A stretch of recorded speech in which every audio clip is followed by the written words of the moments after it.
কি আঙ্কেল, এটা আপনার মেয়ে? ছবি তো খুব সুন্দর লাগতেছিল, আর বাস্তবে তো কালো কুৎসিত। ছি। না মানে আহ, এই ঘটক সাহেব ছবিটা এডিট করেছে। কথায় আছে না, কারো পোশাক দেখে বা কারো গায়ের রং দেখে তাকে জাজ করা উচিত নয়, বাট আপনি সেটাই করে গিয়েছেন। এটা কে আঙ্কেল? বাবা, এটাই তো আমার মেয়ে। কি আঙ্কেল, এটা আপনার মেয়ে? ছবি তো খুব সুন্দর লাগতেছিল, আর বাস্তবে তো কালো কুৎসিত। ছি।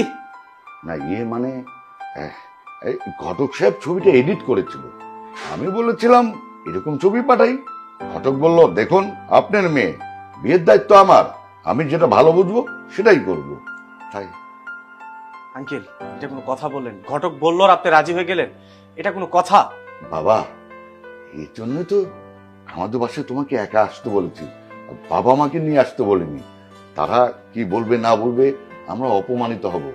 তাই তোমাকে একা ডেকেছি, তুমি রাজি হয়ে যাও, তারপরে বাবা মাকে বুঝিয়ে নিও। হাসালেন আঙ্কেল। বাবা মতো দূরের কথা, আমি এই মেয়েকে জীবনে বিয়ে করবো না। আরে বাবা, কি বলছো এসব? আমার মেয়ের মনোমানসিকতা খুব ভালো, বড়দের সম্মান করে, সুশিক্ষিত। পড়াশোনা দিয়ে কি আমি পানি খাবো? এই কালো মেয়েকে যদি আমি বিয়ে করে সমাজে নিয়ে যে সমাজের মানুষ কি বলবে? সমাজে আমার একটা নাম আছে। আপনি আমাকে মাফ করবেন, আমি এই কালো